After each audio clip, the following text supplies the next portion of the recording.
Hello అండి, today recipe వచ్చేసి ఎంతో టేస్టీగా గ్రేవీగా ఉండే ఎగ్ కర్రీని ఎలా ప్రిపేర్ చేయాలో చూద్దాం.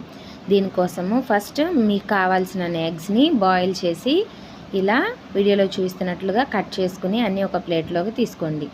ఇప్పుడు దాని మీద కొంచెము పసుపు అండ్ కొంచెం కారము, చిటికెడు సాల్ట్ని కూడా యాడ్ చేసి చక్కగా మ్యారినేట్ చేసుకుని పక్కనుంచండి. ఇప్పుడు వేరొక ప్యాన్లో డీప్ ఫ్రైకి సరిపడినంత ఆయిల్ని యాడ్ చేసి దానిలో కట్ చేసి పెట్టుకున్న ఆనియన్స్ని ఇలా కలర్ చేంజ్ అయ్యే వరకు ఫ్రై చేసి తీసి పక్కనుంచండి. నేనైతే 4 ఆనియన్స్ని ఫ్రై చేసుకున్నానండి. మీకు సరిపడిన ఆనియన్స్ని మీరు ఫ్రై చేసుకోండి.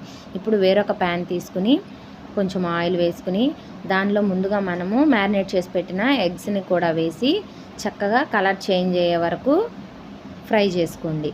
అలా ఫ్రై అయిన వాటిని తీసి పక్కన పెట్టి అదే ప్యాన్లో ఇంకొక టేబుల్ స్పూన్ ఆయిల్ను కూడా యాడ్ చేసి దానిలో బిర్యానీ మసాలాలు అంటే షాజీరా, చెక్క, లవంగా, యాలకులు ఇవన్నీ కూడా వేసి ముందు మనం ఫ్రెష్గా దంచి పెట్టుకున్న అల్లం వెల్లుల్లి పేస్ట్ని కూడా వేసి ఫ్రై అవ్వనివ్వండి. ఇప్పుడు ఇలా 3 లేదా 4 టమాటాలని చక్కగా మిక్సీ పట్టేసి వేసుకోండి. కర్రీ చాలా టేస్టీగా ఉంటుంది అండ్ గ్రేవీగా ఉంటుంది. ఇప్పుడు దానిలో కొంచెం ధనియా పౌడరు, కొంచెం కారము, గరం మసాలా, టేస్ట్కి తగినట్లుగా సాల్ట్ వేసానండి. అలాగే కలర్ కోసం రెడ్ చిల్లీ పౌడర్ని కూడా నేను యాడ్ చేసుకున్నాను. అలాగే ఇప్పుడు దానిలో ఒక 2 టేబుల్ స్పూన్స్ పెరుగును కూడా యాడ్ చేసి మనం ఫ్రై చేసి పెట్టుకున్న ఆనియన్స్ని చేత్తో ఇలా మ్యాష్ చేస్తూ కర్రీలో వేసి కలుపుకోండి.